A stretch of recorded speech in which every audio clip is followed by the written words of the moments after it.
Wow, what a wild ride going through the book of Job.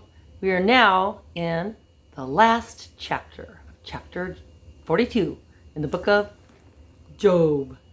And Job gets to speak. He gets the last word in, sort of. And then there's a little epilogue, which kind of lets the Lord get the last word in. So, and there's a pattern here. There's a pattern. It's a story, and it has a certain pattern to it. And it follows other stories. You can write the book of Job to apply to your own life, if it applies. Then Job replied to the Lord, I know that you can do all things. No plan of yours can be thwarted. You asked, who is this that obscures my counsel without knowledge? Surely I spoke of things I did not understand, things too wonderful for me to know. You said, listen now and I will speak. I will question you and you shall answer me.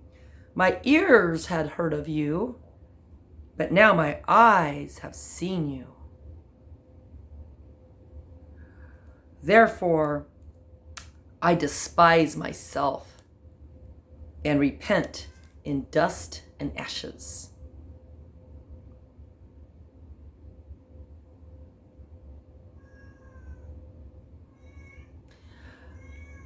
If you've ever been brought to a place in your life where you despise yourself, join the club and then go watch Despicable Me and laugh at yourself because you're probably not as bad as some other people. Epilogue. After the Lord had said these things to Job, he said to Eliphaz the Temanite, I am angry with you and your two friends because you have not spoken of me what is right, as my servant Job has. So now, take 7 bulls and 7 rams, and go to my servant Job and sacrifice a burnt offering for yourselves. My servant Job will pray for you, and I will accept his prayer and not deal with you according to your folly. You have not spoken of me what is right, as my servant Job has. So Eliphaz the Temanite, and Bildad the Shuhite, and Zophar the Naamathite did what the Lord told them, and the Lord accepted Job's prayer. After Job had prayed for his friends, the Lord made him prosperous again, and gave him twice as much as he had had before. All his brothers and sisters and everyone who had known him before came and ate with him in his house, except, of course, his children, because they were dead. They comforted and consoled him over all the trouble the Lord had brought upon him, and each one gave him a piece of silver and a gold ring. Wow, that would be nice. Isn't that nice of them? God, no wonder he was rich. People just give him stuff. The Lord blessed the latter part of Job's life more than the first. He had 14,000 sheep, 6,000 camels, 1,000 yoke of oxen, and 1,000 donkeys. And he also had 7 sons and 3 daughters, all over again. The first daughter he named Jemima. Isn't that a nice name? We had some syrup named Aunt Jemima syrup. Remember that? Jemima. And the second, Keziah. And the third, Karen Hapuch. Karen Hapuch.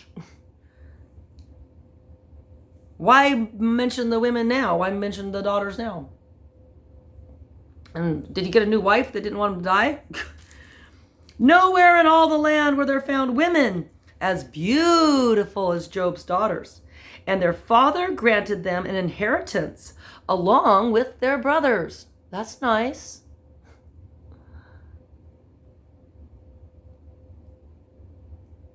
Wouldn't that be nice to inherit something? Get granted an inheritance. Some people, that happens. They get an inheritance. Some people do. Other people don't.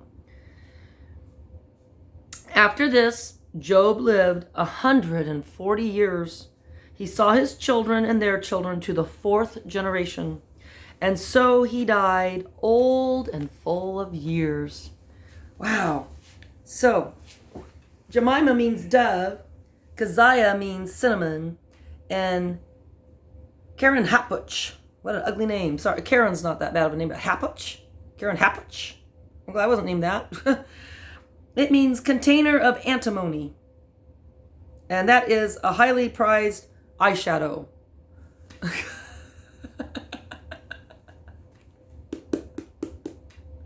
That's like naming your daughter Maybelline. And who in the world would name their kids Corona and COVID during this time period?